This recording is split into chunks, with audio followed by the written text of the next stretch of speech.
Hello students, last video में हमने exercise 7.2 का क्वेश्चन नंबर 7 तक कर लिया था। आज हम क्वेश्चन नंबर 8 से स्टार्ट करेंगे।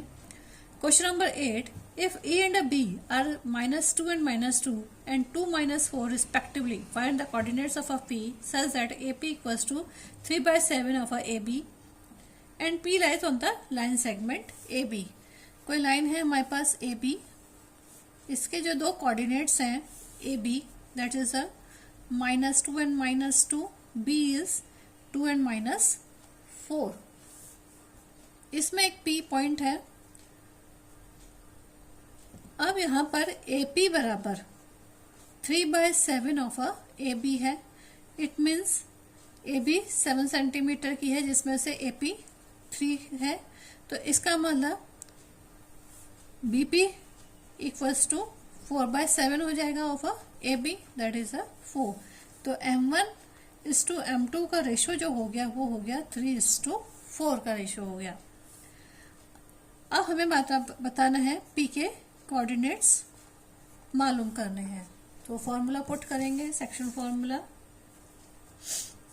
Pxy equals to M1x2 plus M2x1 upon M1 plus M2, M1y2 plus M2y1 upon M1 plus M2। ये तो हो गया फॉर्मूला। वैल्यू पुट कर देते हैं हम इसमें। M1 is 3, x2 is 2 plus M2 is 4 and x1 is -2 upon 3 plus 4। As usual y की वैल्यू पुट करें। M1 is 3, y2 is -4 plus 4, y1 is -2 upon 3 plus 4।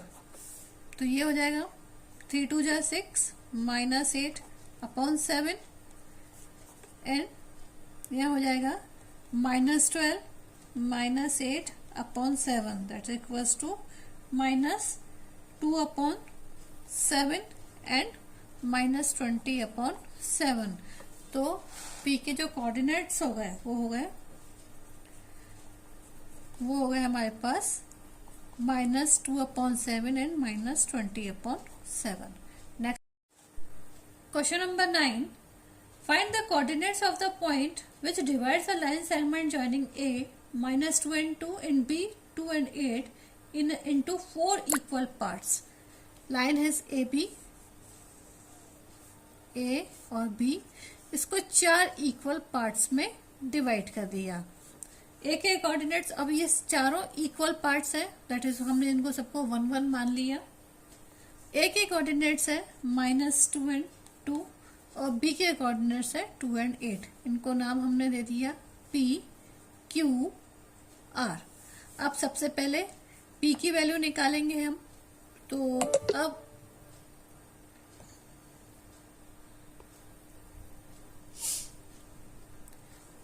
P की वैल्यू निकालेंगे तो ये हो जाएगा हमारे पास AP। अब AP है तो इसका मतलब इसके जो M1 M2 का AP इज PB। तो ये हो जाएगा हमारे पास AP और PB की जो वैल्यू हो जाएगी वो हो जाएगी 1:3, यानी M1 M2 का जो रेशियो हो गया वो हो गया 1:3 का। तो P XY की वैल्यू हो जाए हमारे पास आ जाएगी M1x2 plus M2x1 upon M1 plus M2, M1y2 plus M2y1 upon M1 plus M2। Value put कर देते हैं इसमें। M1 की वैल्यू 1, x2 की वैल्यू है 2 प्लस M2 इज 3 और x1 इज -2। तो ये हो जाएगा M1 प्लस ये 1 प्लस 3, तो ये हो जाएगा 2 - 6 अपॉन 4। और that's will be equals to -4/4, और ये तो हो गया 1। ये तो हो गया x की वैल्यू। ऐसे ही y की वैल्यू भी निकाल लेते हैं। तो y m1y1 m1y2, m1 हमारे पास है 1, y2 की वैल्यू है हमारे पास 8 + 3, और ये हो जाएगा y1 की वैल्यू हो गई 2/1 + 3, तो ये हो जाएगा 8 1 जा 8, 3 2 जा 6/4, 14/4, दैट इक्वल्स टू 7/2। तो p एक्स वाई के जो कोऑर्डिनेट्स हो गए वो हो गए 1 -1 एंड 7/2। सेकेंड, q की वैल्यू निकाल लें हम। q के कोऑर्डिनेट्स जो होंगे वो हो जाएंगे इसमें aq is to qb, that equals to 2:2, यानी m1 m2 हो जाएंगे 2:2। तो q x y direct value put कर सकते हैं हम। m1 2, x2 is 2 plus m2 is 2 और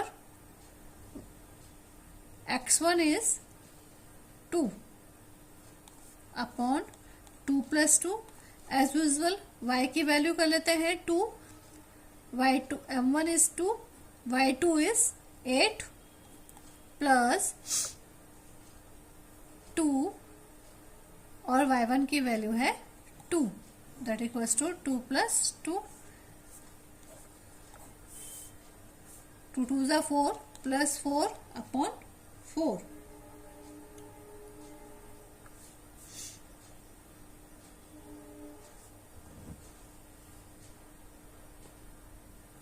ये -2 है तो ये हो जाएगा -4/4, 8 2 जा 16 + 2 2 जा 4/4, तो 0/4 and 20/4, this will be equals to 0 and 5। तो q एक्स वाई के कोऑर्डिनेट्स जो हमारे पास हो जाएंगे वो हो जाएंगे 0 एंड 5। एज यूजुअल r की वैल्यू भी निकाल ले। तो m1 x2, m1 इज, अब यहाँ पे ar इज टू rb, तो m1 is to m2, that will be equals to 3:1। m1 is 3, x2 is 2 plus m1, m2 is 1 and x1 is -2/3 + 1। ये तो हो गया x का। y का भी रख दें हम। m1 is 3, y2 is 2 plus m1 is 1 and m2 is 1 and y1 is 2/3 + 1। तो 3 2 जा 6 -2/4, 3 2 जा 6,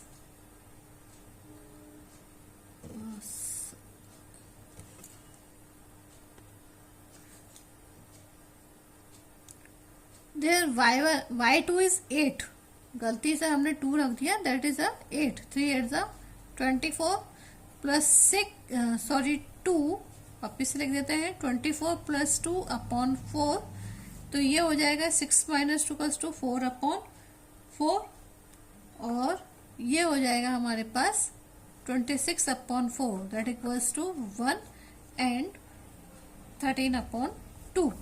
तो Q के कोऑर्डिनेट्स जो हमारे पास हो जाएंगे वो हो जाएंगे हमारे पास 1 and 13/2, that is our answer. तो P के जो कोऑर्डिनेट्स हैं वो है हमारे पास -1 एंड 7/2। Q के जो कोऑर्डिनेट्स हैं वो हमारे पास है 0 एंड 5, और R के जो कोऑर्डिनेट्स हैं वो है 1 and 13/2। 2. That is our answer. Next question, question number 10. Find the area of a rhombus of its vertex are 3, 0, 4, 5, -1 and 4 and -2 and -1 taken in order. Hint हमें दिया है area of rhombus equals to half is the product of the diagonals. तो सबसे पहले तो हम इसके vertex के बारे में जो दिए हैं वो है ये रोम्बस है हमारे पास A B C and D. अब इसमें जो दिया हुआ है एरिया बराबर जो दिया है हमारे को रोम्बस का वो दिया हुआ है half of products of diagonals. यानी डायगोनल्स तो ये हो गया. ए के जो वर्ग दिए हैं हमारे पास 3, 0, 4, 5 ये सारे कोऑर्डिनेट्स गिवन है हमारे को 1 एंड -1 एंड 4 एंड डी है -2 एंड -1. That is. अब इसमें हमें तो सेक्शन फॉर्मूला यूज ना करके हम इसमें डिस्टेंस फॉर्मूला निकालेंगे. डिस्टेंस फॉर्मूला से काम करना पड़ेगा. तो डिस्टेंस फॉर्मूला सबसे पहले हम डायगोनल AC की वैल्यू निकाल लें. तो डायगोनल AC इक्वल्स टू हो जाएगा x2 - x1 whole square plus y2 - y1 whole square. That is under root. तो x2 AC की वैल्यू निकाल रहे हैं तो सबसे पहले -1 and -3 whole square plus y2 equals to हमारे पास हो जाएगा 4 - 0 whole square. This will be -4 square plus 4 square under root 16 plus under root 16. This is equals to under root 32 and this will be 2 under root that equals to 4 under root 2. तो diagonal AC जो हमारे पास है वो आ जाएगा 4 under root 2. अब diagonal BD formula put करें x2 - x1 whole square plus y2 - y1 whole square. तो x2 - x1 this will be -2 - 4 whole square plus -1 and -5 whole square. This will be equals to -6 whole square plus -6 whole square. तो 6 6 36 plus 36 this equals to under root 72 और under root 72 equals to 6 under root 2. तो diagonal BD की value ये आ गई. अब area of rhombus equals to half of इस diagonals. तो half into AC into BD. Half AC हमारे पास आया 4 अंडर रूट 2 और BD हमारे पास आया 6 under root 2. This will be equals to 1/2 into 4 into 6 into 2. Under root 2 और अंडर रूट 2 इक्वल्स टू 2 के इक्वल हो जाएगा. तो 2 से 2 cancel. That equals to 24 centimetre square. तो area of rhombus is 24 centimetre square. That is our answer. अब exercise 7.2 यही खत्म हो रही है. इससे एक्सरसाइज 7.2 से रिलेटेड कुछ क्वेश्चंस और हम पढ़ेंगे, वो हम बाद में पढ़ेंगे. आज के लिए बस इतना ही. Thank you.